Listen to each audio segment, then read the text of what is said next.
बोलो भाई जगत व्यापक श्री श्री सत्य सर्वे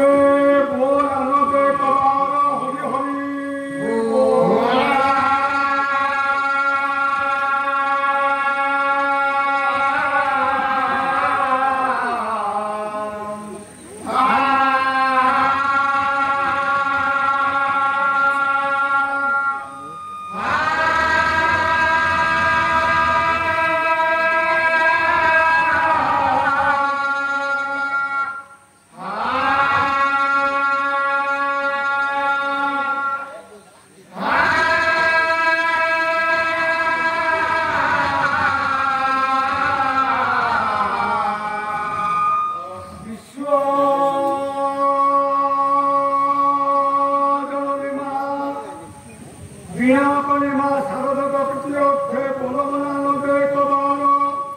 হরি হরি বল।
संपूर्ण दायित्व गायक महाराष्ट्र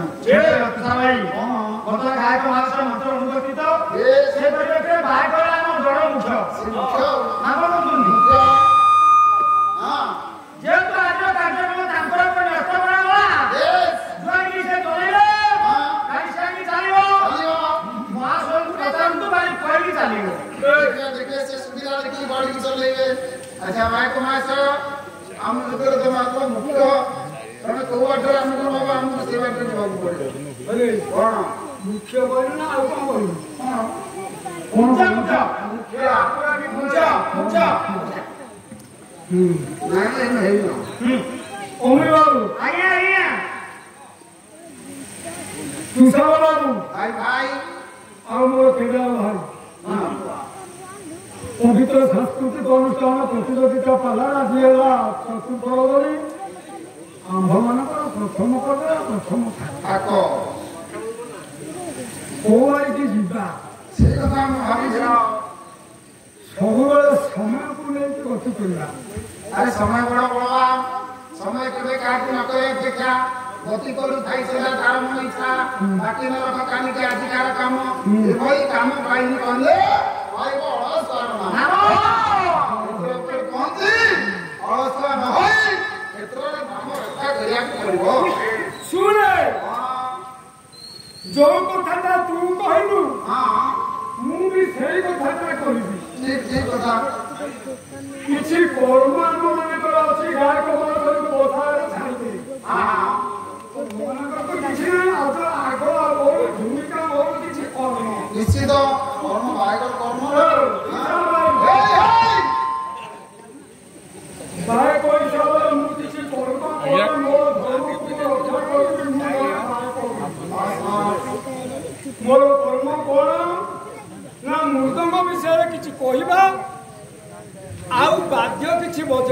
कौन गोटे गुणगुण ए जना ये चा पियो ना तेणु तुषार भाई भात पलार नीति नियम बायक किछि नूतन विषय किछि कहबो आउ किछि बाध्य बजेइबो जा हो काली मोर सदय सेपटे मोर सान भाई से गोटे ओडिशार विरल भाई अन्यतम भाई युवपीढ़ी मु छाती हाथी गोड़ कह हाथ मारे कह भल भाई ना केमिति मु जानी ना आगे बायक हल 5 प्रकार एठे जणे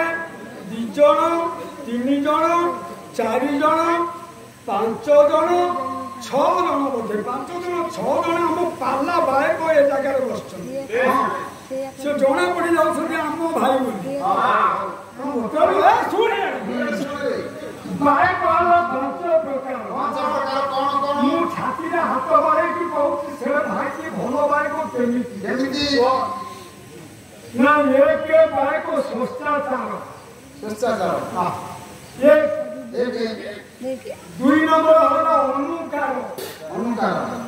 3 नंबर हला रसिक 4 नंबर हला रंजक 5 नंबर हला भावुक ये बायक 5 प्रकार आंको लक्ष्य केमिति जानिबा ना शिष्टाचार से आगे मन इच्छा ता मन जहाँ सी ता भाग्य बजेब आज जदि मो पालिया भाई भल बोलिला आज जदि भल बजेला काली जदि सेमिति सेमिति बोली सी आउ गोटे प्रकार बजेब ताकू जदि पालिया भाई मैंने कहे भाई काली जो बाद्य बजेला से बाद्य नहीं ना तू बाकी बोल मो मन माने कोन शिष्टाचार अनुकार ना हे अनुकार के अनुकार ना अनुकार कोई किसी भाई को बदलना से भाई को कौन बदलना से भाई को कौन बदलना कोटा ठीक कोटा भूल मुझे को अनुकरण करी बदलता काको कौन अनुकरण जोड़िए नंबर बोला तृतीय नंबर ये रसिक जो भाई नंबर अच्छी ताको कौन अनुकरण से भाई जो गौरांग भाई अनुकरण बायक से पृथ्वी बड़ बायक जहाँ पाखे अनुकरण अच्छी कौन जगत गुरुमय आपण कौन अच्छी मुझे शिखी आपण मंद गुण मोर दरकार ना भल गुण मोर दरकार तेणु पाखे से जिनिसटा अच्छी जहाँ शिष्टाचार अनुकार रसिक ना गीता को जी रस सृष्टि कर कहते रसिक अच्छा गीत भाग्य को जी रंग को सृष्टि कर भावुक गीत बजेवा पूर्व वाद्य बजेवा पूर्व भाविकी जी वाद्य बजा कहते भावुक जाओ से समय भितर क्या कम कहला बर्तमान सभा आसिक से जगह ठिया बंधु चामर टिके झाड़िबा गोटे शरण डाकिबो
उपस्थित जनता तथा अनुष्ठान कर्मकर्ता महोदयकर ग्रामर देशर विश्वर से प्रभु सत्यनारायण आगंतुक चलापथरे कुसुम वृष्टि करंतु सर्वे बोल आनंद बाहर हरि हरि बोल।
गुरु ब्रह्मा गुरु विष्णु गुरुदेव महेश्वर गुरु साक्षात् परब्रह्म तस्मै श्री गुरवे नमः। गणेशाय रुद्राय भास्करि तथा दण्डनामं कर्तव्यं परशुदेव नमस्ते। संसारं गुरुदर्शन पदना वंशे संविष्टादान रूपं संगमनं स्वांगं लक्ष्मीकान्तं गमनानं विद्यादानं नमः विष्णु भगवान् सर्वलोकैकनाथं सर्वतोतं गजनवदनं वदनं सुन्दरं प्रसन्नं साधुवेलं मनसां दत्ताघात वितरितादरखिलं सुन्दरि शोभाकरं वन्दे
ফেরিবা সায় মা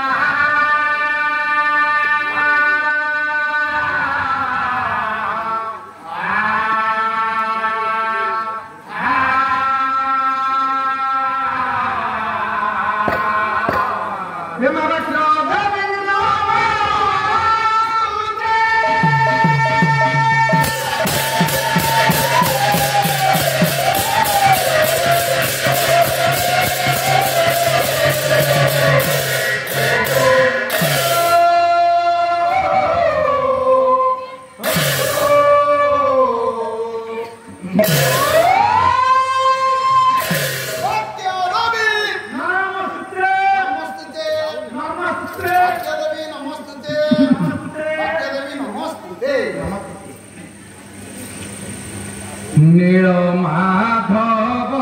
ব্রজ বান্ধব হে প্রভু হে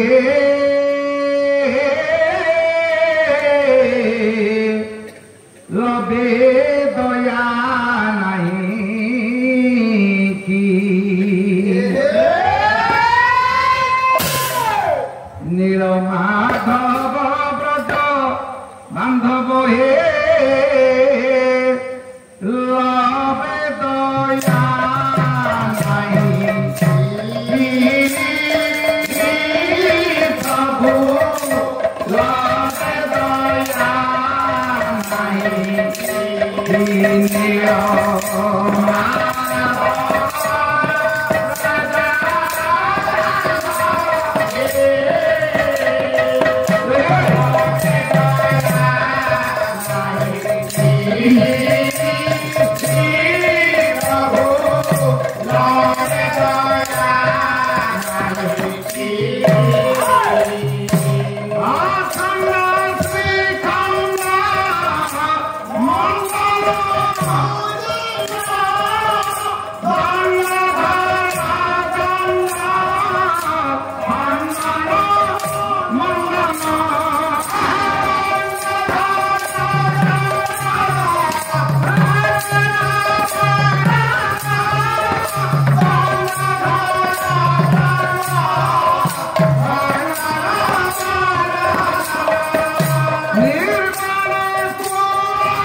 लिखिले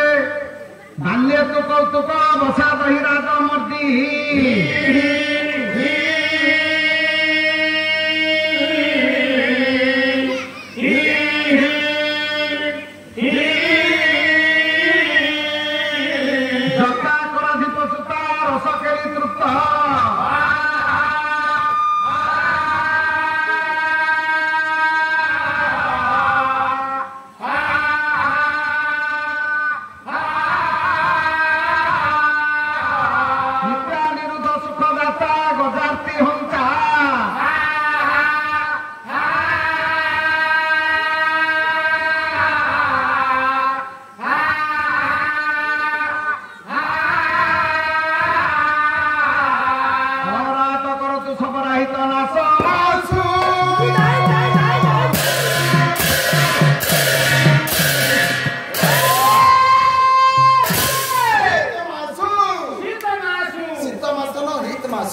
चिर सम्मानास्पद साहित्य अनुरागी सुधी दर्शक समाज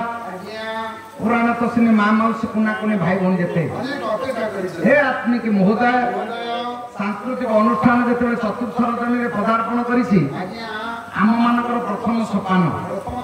भगवत चिंता चेतना भितर छुटिया जीवन में जति किछि संकलन करिछु ता सीमा सरहद भितर दीपद प्रभु कथा कहिला बेले आपण मानकर मन को छुईब कि ना से कथा आशार बाहर हेले मध्य प्रभुर करुणा आपण मानकर आशीर्वाद कणिकाय जदि प्रतिफलित हुए अकिंचन कौन हेले दीपद पुराणा पुराण कथा आपण मानक निकट उपस्थापना करिवो मन सर्वदा चंचल पुनर्बार पंचेन्द्रिय द्वारा परिचालित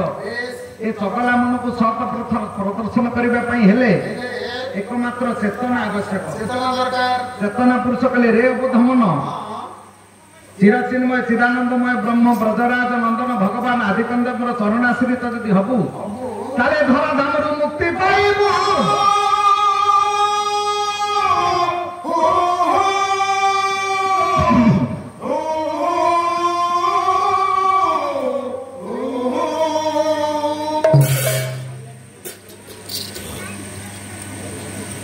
जाऊ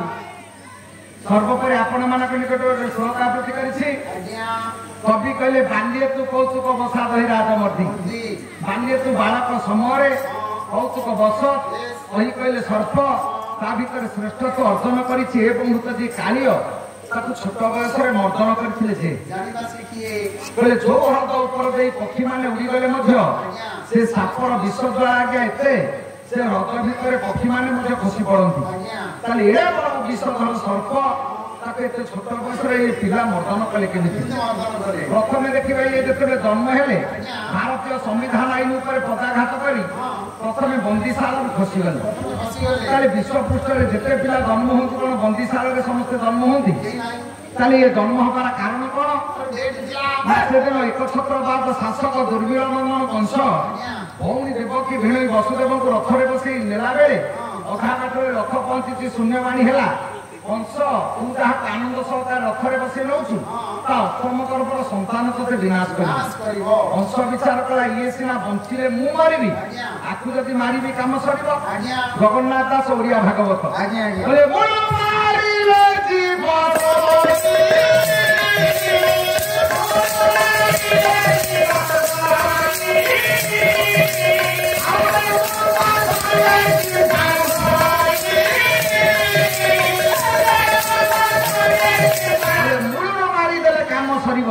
देवता मान संगे कली करी कहीं भौणी केश आकर्षण करी जिते जाऊँगी हत्या करने देवर्षि नारद आसी असमय पहुंचले कहले कंस ए भूल कौन करुछु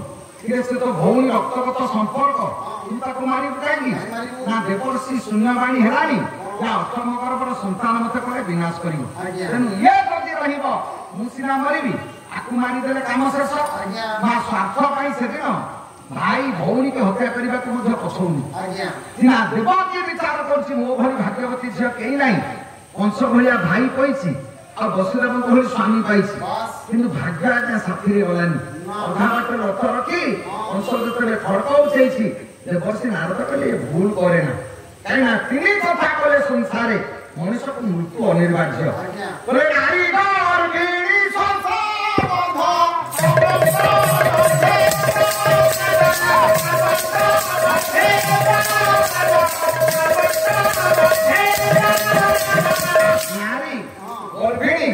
ସଂସାର କଲେ ଭଉଣୀ ଏ 3 ଜଣଙ୍କୁ କେହି ମାରନ୍ତିନି। ଏ 3 କର୍ମ ଯେ କରନ୍ତି ଆୟୁଷ ଥାଉ ସେ ମରନ୍ତି। ଯୋଉ କଥା ମା ମନା କରୁଛି ଶାସ୍ତ୍ର ନାରୀ କି ମାରନା ବୋଲି ଆଜି ସଂସାର ଯଦି ଆମେ ଦେଖିବା ଟିଭି ସୁଇଚ୍ ଅନ୍ କରନ୍ତୁ ପେପର ପୃଷ୍ଠା କରନ୍ତୁ ଯୋଉଠି ହେଲେ ନାରୀ ହତ୍ୟା ହେଇଥାଏ। ବିନା ନାରୀ ହତ୍ୟାରେ ଖବର କାଗଜ ତିଆରି ହେଇନି କି ତିଆରି ହବନି। ନାରୀ କି ମାରଣା ନାରୀ ମଲେ ଜନନୀ ଏକ୍ସପ୍ରେସ ବାହାରିଲା 108 ଗାଡି ବାହାରିଲା ତଥାପି ଆଜି ଯୁଗରେ ନାରୀ ସୁରକ୍ଷିତ ନୁହଁ ଅସୁରକ୍ଷିତ ଅବସ୍ଥାରେ ଅଛନ୍ତି। ଭଉଣୀ କି ମାରଣା କିନ୍ତୁ ଏ ଭଉଣୀ କି ମାରିବା ପାଇଁ କଂସ ବାହାରିଛି। ଦେବର୍ଷି କହିଥିଲେ ଭୁଲ କରେ ନା 3 କଥା ଯଦି କରିବୁ 1000 ବର୍ଷ ପାଇଁ ଆୟୁଷ ଆଣିଥିଲେ ମଧ୍ୟ ମଣିଷ ଅଳ୍ପାଇ ହେଇଯିବ। କହିଲେ ଦେବର୍ଷି ତାହେଲେ କଣ ମୁଁ ନିଜେ ମରିବି ତାହେଲେ ତୁ ମରିବୁ କାହିଁକି? ସତ କି ମିଛ ପରୀକ୍ଷା କରୁନୁ କେତେ ସତ କେତେ ମିଛ ଦେଖେ ସିଏ ମାରିବ ନା ନାଇଁ। ତୁ ଏତେ ଭୟ କରି ଆଉ ଜଣକୁ ମାରିବା କାରଣ କଣ? ଚିନ୍ତା କଲେ କଂସ କହିଲେ ଦେବର୍ଷି ତ ଠିକ କହିଲେ। ଦେବର୍ଷି ସିନା ପଳେଇଲେ କଂସ ଭଉଣୀ ଭିଣୋଇ ରଥ ଉପରେ ସତ୍ୟ କରାଉଛି ତମେ 2 ଜଣ ସତ୍ୟ କର ତମେ ବଞ୍ଚିବ ଆଉ ତମ ଛୁଆକୁ ଜନ୍ମ ହେଲା ମାତ୍ରେ ମୋ ହାତରେ ସମର୍ପଣ କରିଦେବ ମୁଁ ତାକୁ ବାଡେଇ ମାରିବି। ଦେଖନ୍ତୁ ମା ବାପା ସେଦିନ ସତ୍ୟ କରୁଛନ୍ତି ଆମେ ବଞ୍ଚିବୁ ପିଲାର ଯାହା ହଉଛି ହଉ।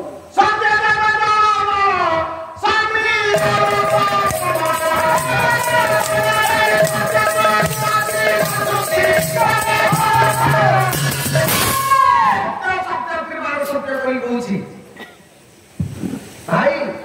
ଜନ୍ମ ହେଲା ମାତ୍ରେ ଗର୍ଭସ୍ଥ ଶିଶୁ ତୋ ହାତରେ ଆମେ ସମର୍ପଣ କରିବୁ ଆମେ ବଞ୍ଚିବୁ। ଭାରତ ଇତିହାସର ଗୋଟେ କଳଙ୍କିତ ଅଧ୍ୟାୟ। ଆପଣ ଦେଖନ୍ତୁ ମହାରାଜ ଦଶରଥ ସେଦିନ ପୁଷ୍ପୋଦ୍ୟାନ ଭିତରେ ଶୋଇଛନ୍ତି ଜାମ୍ମୁ ପ୍ରଦେଶରେ ମସ୍ତକ ରଖିଛନ୍ତି କୈକେୟୀଙ୍କର। କୈକେୟୀ ଚିନ୍ତା କରୁଛି ଯେ ପକ୍ଷୀ ପକ୍ଷୀ କଥାବାର୍ତ୍ତା ହେଲେଣି 12 ବର୍ଷ ମିନସମୀ ରାଜ୍ୟରେ ପ୍ରବେଶ କରିବ ଯିଏ ରାଜା ହବ ସେ ମରିବ। ରାଜା ତ ସତ୍ୟ କରିଛନ୍ତି ମହାରାଜ ଦଶରଥ ରାତି ପାଇଲେ ମୋ ପୁଅ ରାମ ହବ ରାଜା। ଯଦି ରାଜା ହବ ମୋ ପୁଅ ରାମ ମରିବ କାହିଁକି? ପୁତ୍ର କଷ୍ଟ ମୁଁ ସହିପାରିବିନି। ତେଣୁ 14 ବର୍ଷ ପାଇଁ ପୁଅକୁ ପଛେ ଜଙ୍ଗଲକୁ ପଠେଇଦେଲା ବିଶ୍ୱଜାତର କଳଙ୍କ ଧିଆ ମୁଣ୍ଡ ଉପରେ ବୋହିଲା କିନ୍ତୁ କୈକେୟୀ ପୁଅକୁ ବଞ୍ଚେଇଦେଲା। ସେଦିନ ମା ଭାରତ ବର୍ଷରେ ପୁଅ ପାଇଁ ବିଧବା ପଛେ ହେଲା ଜାଣିଛି ଯଦି ରାମ ଯିବ ଜଙ୍ଗଲକୁ ତାହେଲେ ମହାରାଜ ଦଶରଥ ଝୁରି ଝୁରି ମରିବେ। ବିଧବା ଯନ୍ତ୍ରଣା ପଛେ ସହିବି ପୁତ୍ର କଷ୍ଟ ସହିପାରିବି। ତେଣୁ ସେ ସେଦିନ ପୁଅକୁ ବଞ୍ଚେଇବା ପାଇଁ କେଡ଼େ ବଡ଼ କଥା କଲା। କିନ୍ତୁ ଆଜି ମା ସତ୍ୟ କରୁଛି ଆମର ପିଲାର ଯାହା ହଉଛି ଆଉ ଆମେ ବଞ୍ଚିବୁ। ତାହେଲେ ସେଦିନ ଦେବକୀ ବସୁଦେବ ଉପରେ ଆମେ ଢାଳିଲେ ଦୋଷ କେଡ଼େ ବଡ଼ ଭୁଲ କଲେ। ଦେବକୀ ସେଦିନ ବିଚାର କରୁଛନ୍ତି ଯଦି ସତ୍ୟ ନ କରିବି କଂସ ମତେ ହାଣିବ ଯଦି ମତେ ହାଣିଦବ ଯଦି ମୋ ଗର୍ଭରୁ କିଏ ଜନ୍ମ ନବ ଭାରତ ବର୍ଷରେ ପୃଥିବୀରେ ଧର୍ମ ରକ୍ଷା କରିବା ପାଇଁ ଜନ୍ମ ନବ ଯଦି ମୁଁ ତ ମରିଯିବାକୁ ସେ ଜନ୍ମ ହବନି। ତେଣୁ ମତେ ପଛେ ଜଗତ ଭୁଲ ବୁଝୁ ତା କଥା ସିଏ ବୁଝିବ ତା କଥା ସିଏ ବୁଝିବ ସେ 2 ଜଣ ଯାକ ବୁଝାବୁଝି ହେବେ ଆମେ ସତ୍ୟ କରିଦେବୁ। ତେଣୁ ଦେବକୀ ବସୁଦେବ ସତ୍ୟ କରିଦେଇଛନ୍ତି। ସେଦିନ ବନ୍ଦିଶାଳା ଭିତରେ ହାତ ପାଦରେ ବେଡ଼ି ପକେଇ ରଖିଦେଇଛନ୍ତି କଂସ। ବିଳମ୍ବରେ ଦିନ ରାତି ପରବର୍ତ୍ତୀ ନୀତି ଚାଲିଛି ନା ଗୋଟି ଗୋଟି 6ଟି ଛୁଆ ନିଜ ହାତରେ ନେଇ ରାଜା ବସୁଦେବ ଧରେଇ ଦେଇଛନ୍ତି କଂସ ହାତରେ ମାଡ଼େଇ ମାରିଛି। 7ମ ଗର୍ଭ ହରଣ 8ମ ଗର୍ଭରେ ଯିଏ ଆସିବ ସେ କଂସକୁ ବିନାଶ କରିବ। ଏ ପାଖରେ ଦେବକୀ ବସୁଦେବ ବନ୍ଦିଶାଳା ଭିତରେ ହାତ ପାଦରେ ବେଡ଼ି ପଡ଼ିଛି ପ୍ରଭୁକୁ ଜଣେଇଲେ କହିଲେ ପ୍ରଭୁ କି ଦୋଷ କରିଥିଲୁ ଆମେ ଆମ ମୁଣ୍ଡରେ କଳଙ୍କ ବୋଳି ଦେଇ ତୁ ଯୋଉ ଧର୍ମ ରକ୍ଷା କରିବୁ ଭାବୁଛୁ କେତେ କଷ୍ଟ ଆଉ ସହିବୁ। ଅନ୍ଧାର କୋଠରୀ ଭିତରୁ କଣ ପରିତ୍ରାଣ ନାହିଁ। ଦିନ ପରେ ଦିନ ରାତି ପରେ 6ଟା ଛୁଆ ନିଜ ଆଖି ଆଗରେ ମାରି ଦେଇଛି। ଜଗତରେ ମଣିଷ ପୁତ୍ର କଷ୍ଟ ସହିପାରିବନି ସବୁ ସହିବ ପୁଅ ମରିଗଲେ ବାପା ମା ଆଗରେ ସେ ସହିପାରିବନି କିନ୍ତୁ ଆମେ ସହୁଛୁ କାହିଁକି ପ୍ରଭୁ ଆମକୁ ଏତେ ଦଣ୍ଡ ଦଉଛୁ। ବନ୍ଦିଶାଳା ଭିତରେ ବସି ଦେବକୀ ବସୁଦେବ କାନ୍ଦୁଛନ୍ତି। Yeah.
ଦେଖ ଆମର ଦୋଷ କଣ କିଏ କେତେ କରିଛି ଆମେ କରିନୁ କଣ ଅପରାଧ ଆମକୁ କେତେ ଦଣ୍ଡ ଦଉଛୁ ଏ ପାଖରେ ବାପା ମା ବନ୍ଦୀଶାଳାରେ କାନ୍ଦିଲା ବେଳେ 33 କୋଟି ଦେବତା କ୍ଷୀରା ତ୍ରିକୂଳରେ ଯାଇ ହାଜର ବୋଲେ ପ୍ରଭୁ 6ଟି ଛୁଆ କୁଆଡେ ବାଡ଼ି ମାରିଦେଲା ସପ୍ତମ ଗର୍ଭ ହରଣ ଅଷ୍ଟମ ଗର୍ଭରେ ତୁ ଆସିବା କଥା ଯଦି ପ୍ରଭୁ ତୁ ନ ଆସିବୁ ବଂଶ ରଖିବନି ଭାରତ ବର୍ଷରେ ଏକ ଚକ୍ରବାଦ ଶାସନ କରି କରି ଚାଲିଛି ଦେବତା ମାନେ ଆତଙ୍କିତ ହେଇ ଉଠି ସାରିଲେଣି ବୋଲେ ପ୍ରଭୁ ଆପଣ ଯଦି ଜନ୍ମ ନ ନେବେ ତାହେଲେ କଂସ ଦାଉରୁ ଆମକୁ ରକ୍ଷା କେହି କରିପାରିବେନି 33 କୋଟି ଦେବତା କ୍ଷୀରାବ୍ଧିକୂଳରେ ପ୍ରଭୁଙ୍କ ନିକଟରେ ଆତ୍ମନିବେଦନ କରୁଛନ୍ତି ରାମ ଗୀତ ଗୋବିନ୍ଦ ଆପଣମାନଙ୍କୁ ଶୁଣଉଛି 33 କୋଟି ଦେବତା କହୁଛନ୍ତି କହିଲେ ପ୍ରଭୁ ଆପଣ କେବେ ଆସିଲେ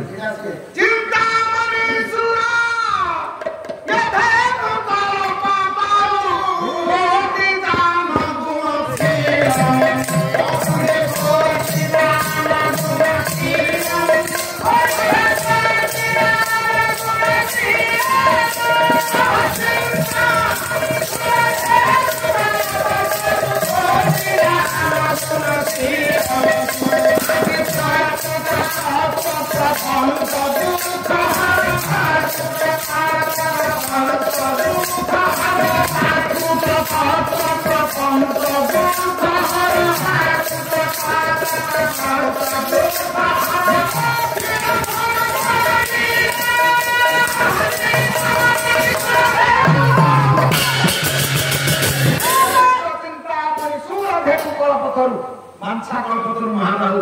ଆପଣ ଯଦି ନ ଆସିବେ ଏ ଧରାଧାମରେ ଧର୍ମ ରହିବନି ମାସେ ଦିନ 33 କୋଟି ଦେବତା ଏକାଧାରରେ ଡାକିଲା ବେଳେ ବିଶ୍ୱ ପ୍ରତି ଚିନ୍ତା କଲେ ଯଦି ନ ଯିବି ଦେଖା ନ ଦେବି ଅତିଷ୍ଠ ହୋଇ ପଡ଼ିଲେନି ଦେବଗଣ ଠାକୁର ସହି ନ ପାରି ପ୍ରଭୁ ଆବିର୍ଭାବ ହେଲେ କହିଲେ ହେ ଦେବଗଣ ଅତିଷ୍ଠ ହେବା ଦରକାର ନାହିଁ ଯଥା ସମୟରେ ଯାଇ ତମମାନଙ୍କ ପାଖରେ ମୁଁ ପହଞ୍ଚିବି ଦେବତା ମାନେ ସିନା ଶାନ୍ତି ମନରେ ଫେରିଲେ ପ୍ରଭୁ କଥା ଦେଇଦେଲେ କିନ୍ତୁ ପ୍ରଭୁ ଚିନ୍ତା କଲେ ଏକୁଟିଆ କଲେ ମୁଁ କିଛି କରିପାରିବିନି ଏ କଥା ନାହିଁ ଆପଣ ମାନଙ୍କର ସନ୍ଥକ ଭୀମ ହୋଇ ସିନା କହିଥିଲେ ରୂପରେଖ ନାହିଁ ଏ ଶୂନ୍ୟ ଦେଇ ଅଛନ୍ତି ସେ କହିଲେ ବ୍ରହ୍ମ ହଉଛି ଏକ ରୂପ ହଉଛି ଏକ ପ୍ରଭୁ ହଉଛି ଏକ ସବୁ ହଉଛି ଏକ ଦୁଇ ନାହିଁ କିନ୍ତୁ ଏକରେ ଜଗତ ନାହିଁ ବୋଲି ଆପଣ ମାନଙ୍କର ବାଲିଆ କବି ଅଭିମନ୍ୟୁ ସାମନ୍ତ ସ୍ୟା କହିହଉଛି ବିଦଗ୍ଧ ଚିନ୍ତାମଣି ସେ କହିଲେ ନାଇଁ ମୋ ଏକରେ କଣ ହବ ସବୁ ଦୁଇ ନା ନିଗୁଣ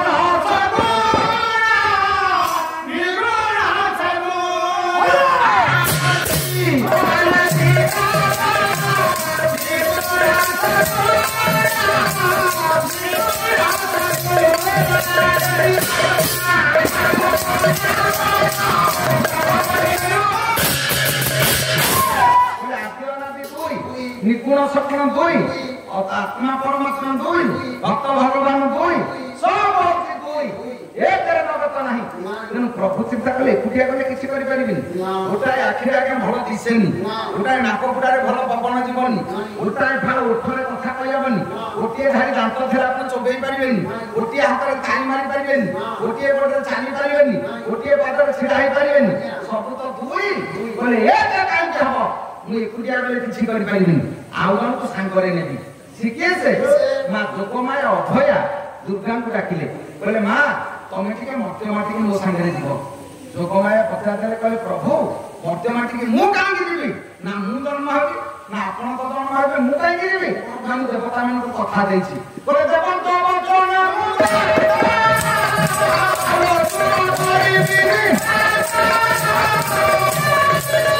ମାନଙ୍କୁ କଥା ଦେଇଛି ଅସୁରକୁ ବିନାଶ କରିବି ମା କହିଲେ କହିଲେ ତୁ ଅସୁର ମାରେ କି ଭଲ ଲୋକ ମାରେ ମୋର ସେଥିରେ କହିବାର କିଛି ନାହିଁ କିନ୍ତୁ ଆପଣ ଯିବେ ମୁଁ କାହିଁକି ପ୍ରଭୁ ଯିବି ନା ଏଇଥିପାଇଁ ଆମେ ଏକାବେଳକେ ଜନ୍ମ ହବା ମୁଁ ଜନ୍ମ ହେବି ବନ୍ଦୀଶାଳାରେ ତୁ ଜନ୍ମ ହବ ନନ୍ଦ ମନ୍ଦିର ଆମେ ଟିକେ ପରିବର୍ତ୍ତନ ହବା ମୁଁ ଯିବି ନନ୍ଦ ମନ୍ଦିରକୁ ଆଉ ତୁ ଆସିବୁ ବନ୍ଦୀଶାଳାକୁ ନା ପଣସ ଆପଣ ଖାଇବେ ମୋରି ମୁଣ୍ଡରେ ଅଠା ବଳିବେ ବୋଲି ମତେ ସାଙ୍ଗରେ ନେଉଛନ୍ତି କହିଲେ ପ୍ରଭୁ ମୁଁ ଭଲ ଜାଗାରେ ଥିବି ଖରାପ ଆସିବାରେ ତୁ ଖରାପ ଜାଗାରେ ଭଲ ଜାଗାରେ କାହିଁକି ଯିବୁ ନା ଏଇଥିପାଇଁ ଭଲକୁ ଭଲ ଖରାପକୁ ଖରାପ ଯିଏ ଭଲ ଦେଇଛି ସେ ଭଲ ପାଇଛି ଆଉ ଯିଏ ଖରାପ ଦେଇଛି ସେ ଖରାପ ପାଇଛି ଭଲ ତା ଜୀବନରେ କେବେ ପାଇବନି ବୁଝିଲ ରାବଣ ମାୟା ମୃଗ ଧାରଣ କରି ଆସିଲା ମାରିଚ ରାବଣ ଆଣିଛି ମାୟା ମୃଗ ପ୍ରଦର୍ଶନ କରି ରାମକୁ ଦୂରକୁ ନେଇଯିବ ସୀତାକୁ ହରଣ କରିବ ପ୍ରଭୁ ହସିଲେ କହିଲେ ସୀତେ ରାବଣ ଆସିଲାଣି ତମକୁ ଚୋରି କରି ନବ ଯେ ସିଏ ଯଦି ଭଲ ଆଣିଥାନ୍ତା ସେ ଭଲ ନେଇଥାନ୍ତା ସେ ତ ଡୁପ୍ଲିକେଟ ଆଣିଛି ତାକୁ ଅରିଜିନାଲ କାହିଁକି ଦବା ସେ ଯେମିତି ଆଣିଛି ନକଲି ତାକୁ ସେମିତି ନକଲି ଦବା ମା ମନ୍ଦିରକୁ ଆମେ ଯାଉ ମନ୍ଦିରକୁ ଗଲାବେଳେ ଯଦି ପଚାରିବୁ କଦଳୀ ଡର୍ଜନ କେତେ ଯଦି ଦୋକାନୀ କହିବ 80 ଟଙ୍କା ନା ଗୋଟା ଏତେ ପଇସା ସିଏ କେତେ ନା ଟଙ୍କାରେ ଦିଟା କଳା ପଡିକି ଥବ କଦଳୀ ଟଙ୍କାଟି କଣ କଦଳୀ ନାହିଁ ଠାକୁରଙ୍କ ପାଖରେ ଥୋଇବା ଘଣ୍ଟେ ଆଖି ବୁଝିବା ପ୍ରଭୁ ଝିଅ ବାହାଘର ହେଇନି ହେଇଯାଉ ପୁଅ ଚାକିରି ହେଇନି ହେଇଯାଉ ହାତ ପଡିନି ପଡିଯାଉ ଟଙ୍କା କଣ ତ କଦଳୀ ନେବୁ ଗୋଟିଏ ଟଙ୍କାର ମାଗିଲେ ତତେ ଦବ କି ସେ ଯେତିକି ଯାଇଛୁ ସେତିକି ମାଗେ ଅଧିକା ମାଗିଲେ ଭୁଲ ହବ କାହିଁକି କଥା କହୁଛି ନା ଜୀବନରେ କେବେ ମା ଠାକୁର ପାଖରେ ମାଗିବେନି ଯଦି ମାଗିବେ ଆପଣ ଦୋଷରେ ପଡିବେ ହେ ବିଭୁ ତୋ ଇଚ୍ଛା ତାହେଲେ ସବୁ ଠିକ ଅଛି ରାବଣ ଯେତେବେଳେ ମାୟାକୁ ତ ଧରି ଆସିଲା ପ୍ରଭୁ କହିଲେ ତାକୁ ସେ ତ ମାୟା ଆଣିଛି ତାକୁ ଭଲ ଦେବି କାହିଁକି ସେଠି ଭାବରେ ଗଛ ମକରେ ଆଇଲା କି 10 ମସ୍ତକ ଇଦମ୍ କିୟତ କାଳ ମାତ୍ର କରୋତି ମାନବ ବାଲ୍ମୀକି ରାମାୟଣ ସେଦିନ ବାଲ୍ମୀକି କହିଦେଲେ କହିଲେ ସେଦିନ ଭଗବାନ ରାମ କହିଲେ ହେ ସୀତେ ତମେ ଟିକେ ନିଆଁ ଭିତରେ ଲୁଚିଯା ଆଚ୍ଛା ଆମ ଘରକୁ ଚୋର ଆସିବ ଧନ ସମ୍ପତ୍ତି ହଉ କି ଆମ ସୁନ୍ଦରୀ ସ୍ତ୍ରୀ ଥାଉ ସୁନ୍ଦରୀ ସ୍ତ୍ରୀ ଉପରେ ଚୋର ଆଖି ପକେଇବ ବୋଲି ଆମେ ବାରିପଟେ ଯୋଉ ଧାନ ସିଝଉଥିବା ବଡ ଚୁଲି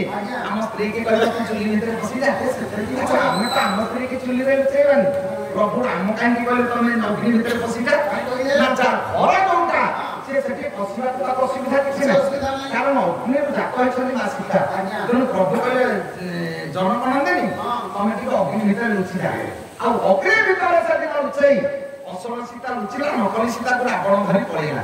ଯୋଉ କଥା 14 ବର୍ଷ ପରେ ଅଯୋଧ୍ୟାକୁ ଫେରିଲେ ଭଗବାନ ରାମ ସେଦିନ ସୀତାକୁ ଆଣିବା ପରେ ରାବଣକୁ ପରୀକ୍ଷା କଲେ ଜନକ ତ ସବୁ ଜାଣିଲା ଅସତ୍ୟ ହଉଛି ସୀତା କାଳେ ତା ଉପରେ ସନ୍ଦେହ ଆସିଲା ରାମଙ୍କର ସେଇଥିପାଇଁ ସେ ଅଗ୍ନିକାରୀ କହିଲେ ତମେ ନିଆଁ ଭିତରେ ପଶ ଅଗ୍ନି ପରୀକ୍ଷା କଲେ ତମକୁ ସାଙ୍ଗରେ ନେବି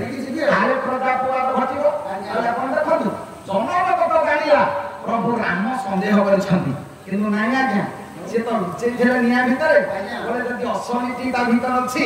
ନକଲିଟି ନ ପଶିଲେ ଅସଲିଟି ବାହାରିବନି ତେଣୁ ସେଇଥିପାଇଁ ଏ ମାୟା ସୀତାକୁ କହିଲେ ଅଗ୍ନି ଭିତରେ ପଶିଲା ଆଉ ସେଦିନ ଅସଲ ସୀତା ବାହାରିଲା ଯଦି ଦେଇଥାନ୍ତା ରାବଣ ଠିକ ତାହେଲେ ପାଇଥାନ୍ତା ଫଳ କାହିଁକି ଠିକ ପାଇଥାନ୍ତା ତେଣୁ ସେଦିନ କହିଦେଲେ କହିଲେ ମା ସେ ମାୟା ବି ରାକ୍ଷସ ଆଉ ତୁ ତା ପାଖକୁ ମାୟା ନକଲେ କାମ ଦବନି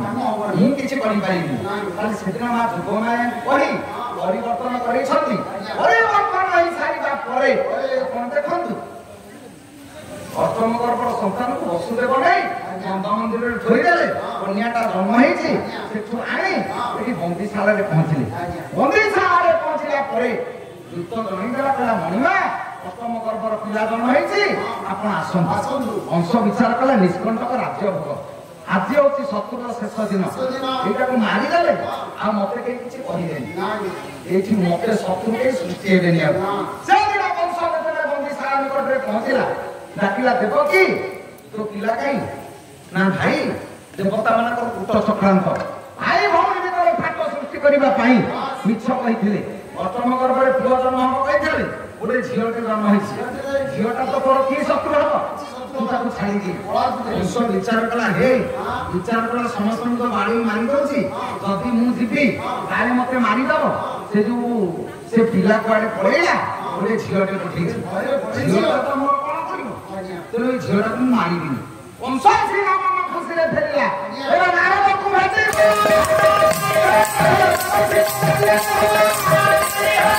ନାରଦଙ୍କୁ ଯେତେବେଳେ ବାଟରେ ଦେଖିଲା ଦେବର୍ଷି ପଚାରିଲେ କହିଲେ କଂସ କଣ ମନ ଖୁସି ନା ଦେବର୍ଷି ଅଷ୍ଟମ ଗର୍ଭରେ ପୁଅ ଜନ୍ମ ହବା କଥା ଗୋଟେ ଝିଅ ଜନ୍ମ ହେଇଛି ଝିଅଟା ତ ସେଇ ଯୋଗୁଁ ତାକୁ ଛାଡ଼ିଦେଲି କହିଲେ ତତେ ଦୁର୍ବୁଦ୍ଧି ଘଟିଲାଣି ଶତ୍ରୁ ଯିଏ ପୁଅ କଣ ଝିଅ କଣ ଆଉ ଏଇ ଝିଅ ସତ୍ୟ ଯୁଗରେ ଦୁର୍ଗା ରୂପରେ ମହିଷାସୁରକୁ ମାରିଲା ତ୍ରେତା ଯୁଗରେ ଏଇ ଝିଅ ସୀତା ରୂପରେ ରାବଣ ବଂଶ ବୁଡେଇଦେଲା ଏଇ ଝିଅ ଦ୍ୱାପର ଯୁଗରେ ଦ୍ରୌପଦୀ ରୂପରେ ଦୁର୍ଯ୍ୟୋଧନ ବଂଶ ବୁଡେଇଦେଲା ଆଉ ଏଇ ଝିଅ କଳି ଯୁଗରେ ପୂର୍ବତନ ପ୍ରଧାନମନ୍ତ୍ରୀ ରାଜୀବ ଗାନ୍ଧୀଙ୍କ ବେକରେ ଫୁଲମାଳ ପକକୁ ଢୋ କରିଦେଲା ଝିଅ କଣ କମରେ ଅଛନ୍ତି ଯେତେ ସବୁ ଏବେ ଇଲିଗାଲ କଥା ସବୁ ଝିଅ ମାନଙ୍କ ଦ୍ଵାରା ସୃଷ୍ଟି ହଉଛି ବଞ୍ଚେଇ ଚରସ ଅଫିମ ଯେତେ ବେପାର ସବୁ ଝିଅ ପୁଅ ଆଉ ଆଗକୁ ଯାଉନାହାନ୍ତି ଧରା ପଡିବେ ଝିଅ ମାନେ ସବୁ କଲେଣି ତୁ ଝିଅ କଣ ପୁଅ କଣ ଭାବୁଛୁ ମାନେ ନା ଶତ୍ରୁ ଯିଏ ତାକୁ ମାରି ଦିଏ। ଆତ୍ମାର ହୋଇଲେ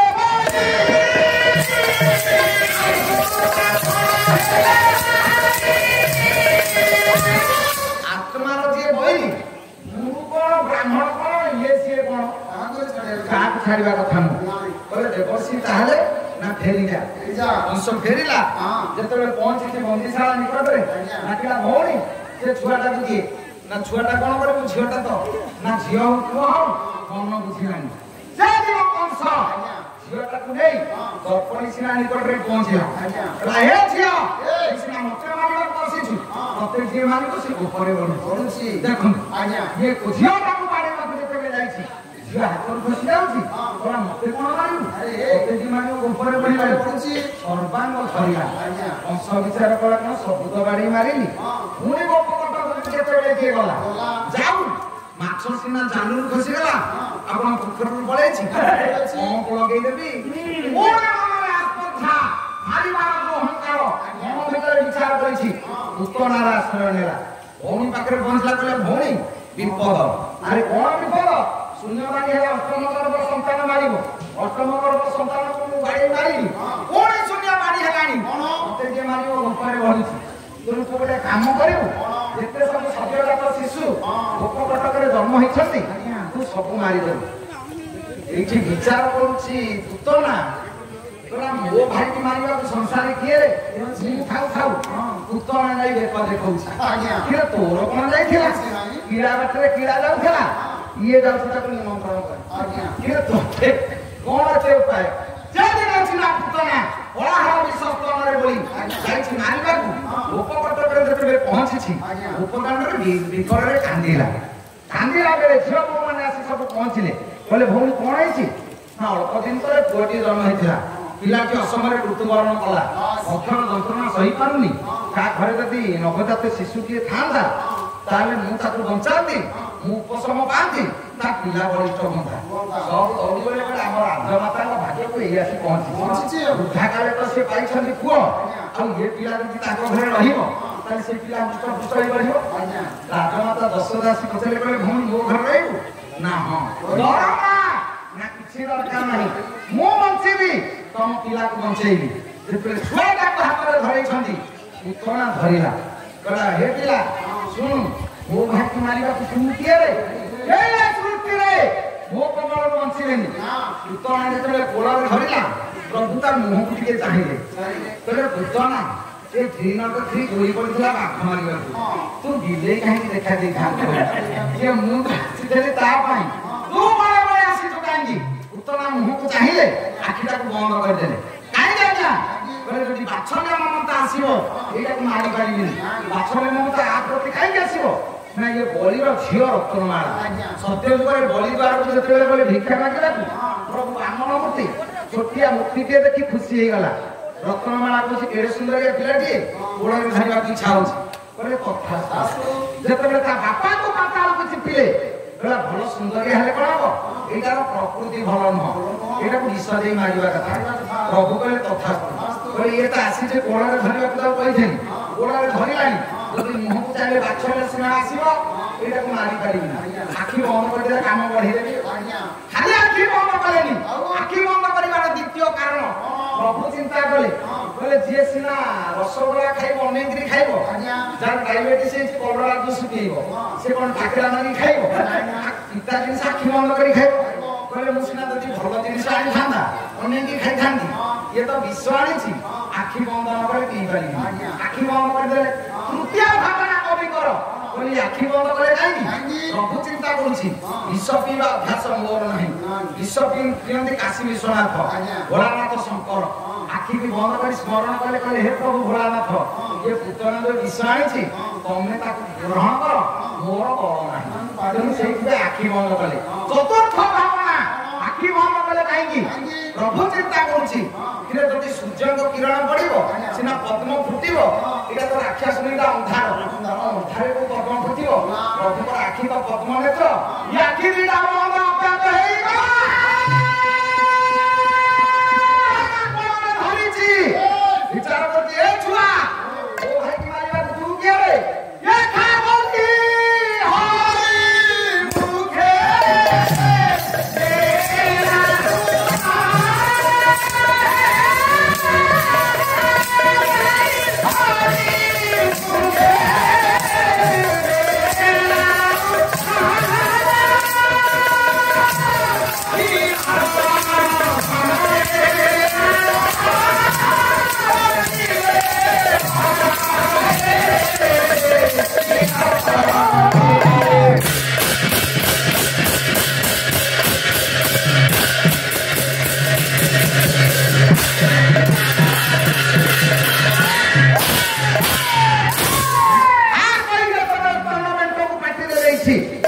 ପୁତନା କହୁଛି ଏ ଛୁଆ ଏବେ ଖାଇବୁ ଖା କହିଲେ କେବେ କନକୁ ପାଟିରେ ଭରିଲେ ପ୍ରଭୁ ସିନା ଧରିଲେ କହିଲେ ପୁତନା ଦୋଷ ମୋର ନୁହଁ ତୁ ଆସିଛୁ ଖୁଆଇବାକୁ ମୁଁ ଖାଇବି ମତେ ଦୋଷ ଦବୁନି ମୁଁ ଯାହାକୁ ଧରେ ତାକୁ ଛାଡେନି ଆଉ ଯାହାକୁ ଛାଡେ ତାକୁ କେବେ ଧରେନି ଜୀବନରେ ଏଇଟା ହଉଛି ପ୍ରଭୁର ବଡ଼ ନିଷ୍ପତ୍ତି ଜୀବନରେ ଆପଣ ଯୋଡ଼ିଏ ଭାବ ନେଇ ଗ୍ରହଣ କରନ୍ତୁ ଗୋଟିଏ ହଉଛି ମାର୍ଜାଳି ଆଉ ଗୋଟିଏ ହଉଛି ମାଙ୍କଡ ମାଙ୍କଡ କଣ କରିବ ମା ମାଙ୍କଡ ଗଛରେ ଚଢିବ ତା ପିଲା ତାକୁ କୋଳେଇ ଧରିଥିବ ସେ ବେଳକୁ ମାଙ୍କଡ ଡେଇବ ଯଦି ମାଙ୍କଡ ହାତ ଛାଡିଗଲା ତଳେ ପଇଲେ ପ୍ରାଣ ଗଲା ତେଣୁ ସେଇଥିପାଇଁ ପିଲା ବିଲେଇ କହୁଛି ତା ମାକୁ ମା ମୋର ବଳ ନାହିଁ ତତେ ଧରିବାକୁ ମତେ ଯୁଆଡେ ରହୁଛୁ ନିଏ ସିନା ମାଙ୍କଡ ଛୁଆ ତା ମାକୁ ଧରୁଛି ହାତ ଖସିଗଲେ ଖସିଲେ ମରିଯିବ କିନ୍ତୁ ବିଲେଇ ଛୁଆକୁ ବିଲେଇ ନେଲା ବେଳେ ଆପଣ ଗାଁ ସାରା ଲୋକ ତା ପଛରେ ଗୋଡେଇବେ ପଡିଲେ ତାକୁ ପାରିବେ ସେ ଛାଡ଼ିବନି ଯାତ୍ରା ଯାଇଛନ୍ତି ଯାତ୍ରା ଗହଳି ଭିତରେ ପୁଅ ଧରିଛି ବାପା ହାତ ଟିକେ ଯଦି ଗହଳି ହେଇଗଲା ହାତଟା ଖସିଯିବ ଆଉ ବାପା ଯଦି ପୁଅ ହାତ ଧରିଛି ସେ କଣ ଛାଡ଼ିବ ସେ ଡେଣା ଉଠିବ ଛାଡ଼ିବନି ତେଣୁ ଆପଣ ପ୍ରଭୁକୁ ଯଦି ଧରିବାକୁ ଯିବେ ମାଙ୍କଡ ଧରି ତାହେଲେ ହାତ ଖସିଯିବ କେତେବେଳେ ପଡିବେ ଯଦି ମାଙ୍କ ବିଲେଇ ଧରିଲା ଭଳି ପିଲାକୁ ପ୍ରଭୁ ଆମକୁ ଧରିଛି ତାହେଲେ ଆଉ ଅସୁବିଧା ନାହିଁ ତେଣୁ ପ୍ରଭୁ ପଛରେ ଆପଣ ଗୋଡାନ୍ତୁନି ପ୍ରଭୁ ପଛରେ ଗୋଡେଇଲେ ତାକୁ ପାଇବେନି ପ୍ରଭୁ ଯଦି ତମ ପଛରେ ଗୋଡେଇଛି ତାହେଲେ ଜଗତରେ ସବୁ ଠିକ ଅଛି ଆପଣ ମାନଙ୍କର ଭକ୍ତ କବି ସାଙ୍ଗ ଦେଖ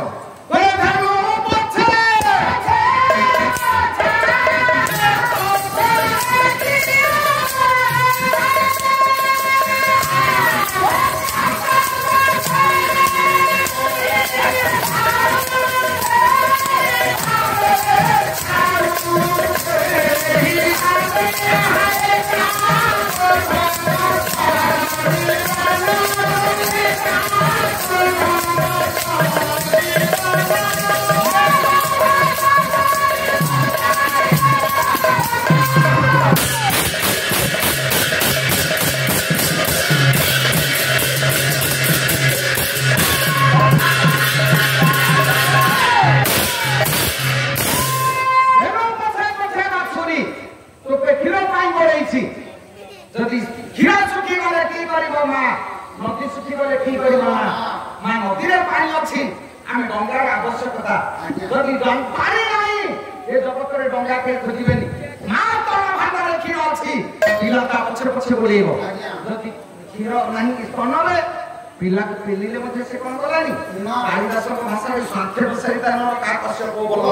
ଯଦି ସ୍ୱାର୍ଥ ଅଛି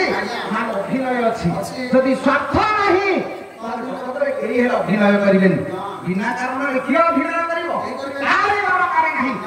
ଜୀବନରେ ପ୍ରଭୁ ପଛରେ କେବେ ଗୋଡାନା ଯିଏ ଗୋଡେଇଛି ସେ ହାରିଛି ଆଉ ପ୍ରଭୁ ଯଦି ତମ ପଛରେ ଗୋଡେଇଲା ତାହେଲେ ଜଗତରେ ସବୁ ଠିକ ଅଛି ତେଣୁ ପ୍ରଭୁ ଖାଲି ଗୋଡେଇବ କେମିତି ଗୋଡେଇବ ଆମେ ତା ପାଇଁ କିଛି ଯୋଗାଡ଼ କରି ସେ ଗୋଡେଇବ ନା ଆଉ ଖାଲିରେ ସେ କଣ କିଏ କାଗଜରେ ଗୋଡେଇଛି ତେଣୁ ଜୀବନ କାଳ ଭିତରେ ସେ ଦିନ ଯେତେବେଳେ ପୁତନା କୋଳରେ ଧରିଛି ଖା କହି ତଳ ଭାଣ୍ଡକୁ ଦେଲା ବେଳେ ପ୍ରଭୁ ସେଦିନ ଧରିଲେ କହିଲେ ପୁତନା ମୋ ମା ମତେ ଧରିବା ଶିଖେଇଛି ଛାଡିବା ଶିଖେଇନି ଆଉ ଯାହାକୁ ଧରେ ଛାଡେନି ଆଉ ଯାହାକୁ ଛାଡେ ତାକୁ ଧରେନି କହିଲେ ତୁ ଯେତେବେଳେ ଆସିଛୁ ତୁ ଖାଲିରେ କାହିଁକି ଫେରିବୁ ଯେତେବେଳେ କ୍ଷୀର ସହିତ ପ୍ରାଣ ଟାଣିଲେ ସାମୁଦ୍ର ଏମିତି ପ୍ରଭାସିଲି ନିଷ୍ପିଡିୟମାନ କ୍ଷୀର ଦିବ ମନ ପରି ବିପୃତା ନେତ୍ରେ ଚରଣ ଭୂତଙ୍କୁ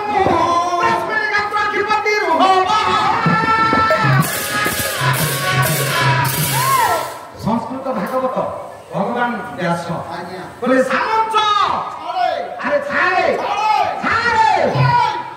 পুতনা মনে মনে ভাবুছি ভুল জায়গায় পৌঁছি গলি কি গোটে পুরোনা গীত আধুনিক গীত বাহার নଥିଲା কোউ স্টেশনের লোক কোউ স্টেশন লাগুଛି পুতনা ভাবিলা গোটে ভুল স্টেশনের পৌঁছি গলি এইটা জাগা নୁହଁ କିରେ କେତେ ପିଲା ମାରି ମାରି ଆସିଛି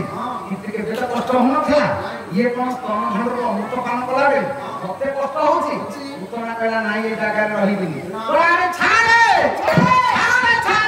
କହୁଛି ପ୍ରଭୁ କହିଲା ନାଇଁ ମୁଁ ଆସିଛୁ ଯିବୁ କେମିତି ମୁଁ ଛାଡ଼ିବିନି କାହିଁକି ନା ଏ ତୋ କବଳରେ ପଡିଛୁ ମୁଁ ଧରିଛି ଛାଡ଼ିବି କେମିତି କିରେ ଇଏ କି କଥା ଧରିଲେ ଛାଡ଼ିବିନି ଛାଡ଼ିଲେ ଧରିବେ ନା ଛୋଟିଆ କଥା କଥା କହୁଛି ଘରେ ବାପା ଆଉ ପୁଅଟିଏ ତାଙ୍କର ତା ସ୍ତ୍ରୀ ଇଏ ବୋପା ମା ପିଲା 3 ଜଣ ଯାତ୍ରା ଦେଖିଗଲେ ଆଉ ଗାଡି ତ ମଟର ତାର ନାହିଁ ସାଇକେଲ ପଛପଟେ ସ୍ତ୍ରୀ ବସିଛି ଆଉ ଗୋଟେ ପୁଅ ବସିଛି ଯାତ୍ରା ଦେଖି ଫେରୁଛନ୍ତି ଫେରିଲା ବେଳେ ଆଇସ୍କ୍ରିମ ଟିକେ ପିଲା ଖାଉଛି ଆଇସ୍କ୍ରିମ ଖାଇଲା ବେଳେ ହମ୍ସ ଉପରେ ପଡିଗଲା ଚକା ପୁଣି ଡେଇଁ ପଡିଲା ତା ହାତରୁ ଖସି ପଡିଲା ଆଇସ୍କ୍ରିମରେ ବାପା ଆଇସ୍କ୍ରିମ ଖସି ପଡିଲା ରଖ ନାଇଁ ଖସି ପଡିଲାଣି ଆଉ ତାକୁ ଗୋଟା ପଳେଇଲା ଗାଁ ଆରପଟ ମୁଣ୍ଡରେ ପୁଣି ଡେଙ୍ଗା ହଂସ ଯେତେବେଳେ ସାଇକେଲ ଧୁଲୁକିରି ପଇଲା ତା ମା ଟି ଗଳି ପଇଲା ବୋପା ଯେତେବେଳେ ଷ୍ଟାଣ୍ଡ ମାଇଲା କହିଲା ବାପା କାହିଁ ସାଇକେଲ ରଖିଲ ମାରେ ତ ବୋଉ ପଡିଗଲା ନା ତୁମେ ପରା ସେ ପଟକା ଆଣିଲେ କହୁଥିଲ ପଡିଲାଣି ଗୋଟାନ୍ତିନି ଆଉ ଏପଟେ ମା କହିଲା ତାକୁ କାହିଁ ଗୋଟେଇବ କିନ୍ତୁ ଆଇସ୍କ୍ରିମ କହିଲି ସିନା ଗୋଟେଇବୁନି ତୋ ମା କଣ କହିଲା ତାକୁ କଣ ଗୋଟେଇବୁନି ପ୍ରଭୁ କହୁଛି ଧରିଲେ ଛାଡ଼ିବିନି ଛାଡ଼ିଲେ ଧରିବିନି ଏମିତି କି କଥା ସେ ଦିନ ଯେତେବେଳେ ପୁତନା କହୁଛି ଛାଡେ ଛାଡ଼ିଲେନି ତେଣୁ ପୁତନାର ପ୍ରାଣ ସହିତ ପ୍ରଭୁ ସେଦିନ ତା ଜୀବନକୁ କ୍ଷୀର ସହିତ ପ୍ରାଣଟାକୁ ଯେତେବେଳେ ଟାଣିଲେ ପୁତନା ସେଦିନ ମରୁଛି କାହିଁକି ମା କହୁଛି ଏ କଥା ନା ଜୀବନରେ ଅହଙ୍କାର ନେଇ ପ୍ରଭୁ ପାଖକୁ ଯିଏ ଯାଏ ସିଏ ହାରିଛି କେହି ପାରିନାହାନ୍ତି ହିରଣ୍ୟକଶିପୁ ଭଙ୍ଗା ଖଣ୍ଡଟାକୁ ପାହାରେ ବାଡ଼େଇ ଦେଲା ପୁଅକୁ ପଚାରୁଛି କହିଲେ ତୁ ପ୍ରଭୁ କୋଉଠି ନା ଅତର ଶବ୍ଦ କହିଲା ଏଇ ଖମ୍ବରେ କହିଲା ଏଇ ସ୍ତମ୍ଭରେ ଡେଲି ମନ ସ୍ତମ୍ଭ ଅଛନ୍ତି ଭଗବାନ ରାଗରେ ଦୌଡ଼ି ଯାଇ ପାହାରେ ବାଡ଼େଇଲା ଖଣ୍ଡିଆ ଖମ୍ବ ଭିତରୁ ବାହାରେ ଦି ଫାଳେ କରିଦେଲେ ତାହେଲେ ତୁ ବାଡ଼େଇଲୁ କାହିଁକି ଦି ଫାଳେ ହେଲୁ କାହିଁକି ପ୍ରଭୁକୁ ଯାଇ ଜୀବନରେ ପରୀକ୍ଷା କରନା ସାଗରେ ସାଗର ବଣ ସାଗର ଭଳିଆ ଗୁରୁ ଭଳିଆ ବାପା ଭଳିଆ ମା ଭଳିଆ ତା ଅନୁରୂପ ତିଆରି କରି ହବନି ଆପଣ ସତ ଚେଷ୍ଟା କରନ୍ତୁ ବାପା ମା ଭଳି ଦ୍ୱିତୀୟ ବାପା ମା ତିଆରି ହେବେ ଅବଶ୍ୟ ଶାଶୁ ଶ୍ୱଶୁର ଅଛନ୍ତି ଆଜି ସଂସାରର ମଣିଷ ଆମେ ବୋପାକୁ ଡାକିବୁ ବୁଢା ମାକୁ ଡାକିବୁ ବୁଢୀ ଭାଇକି କହିବୁ ଶଳାକୁ ଡାକିବୁ ଭାଇ ଶାଶୁକୁ ଡାକିବୁ ବୋଉ ଶ୍ୱଶୁରକୁ ଡାକିବୁ ବାପା ଆମେ କୋଠା ତିଆରି କରିଦେଇଥିଲା ଆଉ ଶ୍ୱଶୁର ବୋପା ଶ୍ୱଶୁରକୁ କଥା ମାରିକି ମୁଣ୍ଡିଆ ମାରିବେ କିନ୍ତୁ ବୋପାକୁ ଭିନ୍ନ କରିବେ ଆଜି ଜଗତର ନୀତି ମା ପଛେ ଚିଡ଼ା ଲୁଗା ପିନ୍ଧି ବୁଲିବ ମା ଯଦି କହିବ ମୋ ପାଇଁ ଲୁଗାଟିଏ କିଣି ଆଣେ ନା ମା ଦରମା 4 ମାସ ହେଲା ମିଳିନି ଆଉ ଯଦି ଶାଶୁ ଲୁଗା ବାହାରିବ ତା ପାଇଁ 2000 ଟଙ୍କାରେ ପାଟ ନେଇକି ତା ଘରେ ପାଇଥିବ କିନ୍ତୁ ମା ଲଙ୍ଗଳା ହେଇ ବୁଲୁଛି ଶାଶୁକୁ କଣ ଲୁଗା ବି ଦଉଛୁ ଆଜି ଯୁଗର ଅନ୍ଧ ସମାଜ ଆଜ୍ଞା ଦଶହରା ଦିନ ଆମେ ସବୁ ସଜ ବସେଇବୁ କାହାକୁ ସଜ ବସଉଛୁ ମୋଟର ସାଇକେଲ ସଜ ବସିବ ସାଇକେଲ ସଜ ବସିବ ଭଙ୍ଗା କୋଳି ବୈତଳ ଥବ ଦା ପିତା ଥବ ଲଣ୍ଠନ ନାରାୟଣ ଥବ ପମ୍ପ ଥବ ସାଇକେଲ ସବୁ ଚନ୍ଦନ ସିନ୍ଦୁର ମରା ହବ ଛିଟକଣା ଦିହରେ ବନ୍ଧାଇ ସଜ ବସେଇବ ବହୁଟିଏ ବାପାଙ୍କୁ ଗାଧଉଛି ଓଡ଼ିଶାର ନଣନ୍ଦ ପଛରେ ଭାଉଜ କଣ ଏମିତି ବ୍ୟସ୍ତ ହେଇଛ ନା ଝିଅ ମରିଗଲି ନା ଦିନା କାହିଁକି ନା ମୁଁ ସଜ ବସଉଥିଲି ଯୋଉ ବୋହୁ ଖଣ୍ଡିଆ ପଡି ତା କଦା ବସଉଛି ସଜ ସେ ବୋହୂକୁ ଯଦି ପଚାରିବ ଭାଉଜ ତମ ଶାଶୁ ଖାଇଲାଣି ନାଇଁ ମୋ ମାଙ୍କର ବୁଢୀ ଦାନ୍ତ ହସେଇ ପଡିଛି ସଜ ଟିକେ ସଜ କରିକି ପକେଇଛି ଅସଜକୁ ସଜ ବସଉଛି ଆଜିର ବିଜ୍ଞାନୀ ମଣିଷ ଆମେ ଯେତେବେଳେ ବାପା ବଞ୍ଚିଥିବ ତାକୁ ଖାଇବାକୁ ଦବାନି ବାପା ମୂଲ୍ୟ ଆମେ ଖାଇବାକୁ ଦବା ଯାହାକୁ ଇଂଲିଶ କବି ସେକ୍ସପିୟର କହନ୍ତି ପ୍ରତିଭା ଭାଇ ଏମିତି ଗୋଟାଏ ଖାଦ୍ୟ ମଲା ପରେ ଫଟୋ ଉପରେ ଦିଆହବ ଫୁଲମାଳ ମଲା ପରେ ଫଟୋ ପାଖରେ ଥୁଆ ହବ ରସଗୋଲା ମଲା ପରେ ଫଟୋକୁ ପିନ୍ଧେଇବା ଧୋତି ମଲା ପରେ ଫଟୋକୁ ମାରିବା ମୁଣ୍ଡିଆ ବୋପା ବଞ୍ଚିଥିଲା ବେଳେ ତା ପାଦ ଦେଖିନଥିବ ଏ ଫଟୋକୁ ମୁଣ୍ଡିଆ ମାରୁଛୁ ବୋପାକୁ ମୁଣ୍ଡିଆ ମାରୁନୁ କାହିଁକି କଥା କହୁଛି ନା ଯୋଉ ସଂସ୍କୃତି ଯୋଉ ସଭ୍ୟତା ମଲା ମଣିଷକୁ ପୂଜା କରେ ବାପା ବଞ୍ଚିଛି ରସଗୋଲା ତାକୁ ଦବାନି ଯଦି ବାପା ମରିଗଲା ଶ୍ୱଶୁର ଘର ଆଣିଥିଲେ ବାହାର ରସଗୋଲା ନାଇଁ କେ ହାତ ମାରନା ମୋ ବାପା ଖାଇସାରିଲେ ଖାଇବ ଏଇ କେବଳ ରସଗୋଲା 50 ଟଙ୍କାରେ ନେଇ ସେ ଅସ୍ତି ପାଖରେ ଥୋଇଲା ସେ ଥୋଇକି ମୁଣ୍ଡିଆ ମାର କାଉ ଘୋଷାରିକି ନେଇକି ଗଲା ସେ କୋଉ ବାପା ଖାଇଲା ତ ବାପା ବଞ୍ଚିଥିଲା ବେଳେ ତା ମୁହଁରେ ଦେଇ ଖାଆନ୍ତୁ ଆଜି ଆମ ସଂସ୍କାରୀ ମଣିଷ ଆମେ ସଂସ୍କାରକୁ ଭୁଲି କୁସଂସ୍କାର ପଛରେ ଗୋଡ଼େଇଛୁ ଯୋଉଥିପାଇଁ ଆମ ସଂସ୍କୃତି ଆମ ସଭ୍ୟତା ନଗ୍ନ ଆଡ଼ିକି ଯାଉଛି ପଛେ ତା ଦେହରେ ମାନ କିଛି ନାହିଁ ଦେଖନ୍ତୁ ଯଦି ଏଠି ନା କହିବା କଥା ନୁହଁ ସୁଟିଂ ଯଦି ନ ହଉଥାନ୍ତା ନା କହିଦିଅନ୍ତି ଏ ଯୋଉ ଯେତେ ସବୁ ନାମୀ ଦାମୀ କଳାକାର ସେମାନେ ଯଦି ଆସିଥାନ୍ତେ ଏଠିକି ମେଲୋଡି କରିବାକୁ डांस प्रोग्राम रे अर्धनग्न चित्र देखा ये जागा फाका न था चौकी कौन माँ दिन बेल पठे पुओ पाल नहीं आगे फाड़ी आम नाच देखा पाला हेले को गछ मूले अंधारे बसवे भीतर धकड़ा पाला देखा जदि किए से बेपारी जाऊ साइकेल गोटे गोड़ उपरे थब गोटे गोड़ तले नागी थब पड़े ना आई आग लगुनि से गोटे गोड़ उपरे गोटे गोड़ तले पाग लगुनि कि अर्धनग्न चित्र देख आ करके साइकेल तले बस मनीष जो मरब से बेसी खोज जो बुझे पचारे पुतला आज जो अहंकार नहीं आसी मु था मो भाई टिके मार पुतला मला अधा पका सपटा धेनुका पुणा जेते जी आसी थले सब आगे मले नेता मारी सारिबा परे काली हृदय पसी छंदी पक्षे भारत पद्म तो कंसराता पठेछि लोक हाथ निमंत्रण हुकुम देछि पद्म आनी बाबा अनुमति करछि ओसा सेदिन नंदकांता चिंता रे पड़िले पद्म अछि काली हृदय विषय प्रभु जाइछन्ति हृदय भीतर पद्म चलिबा पई काली सेदिन तू जानिबा कथा जो हृदय ऊपर जे पक्षी माने उड़ी जाछन्ति बसी पड़छन्ति विश्वविद्यालय रे कि तू ताको कामुरिबा कोन जाउछु ये जानिबा दरकार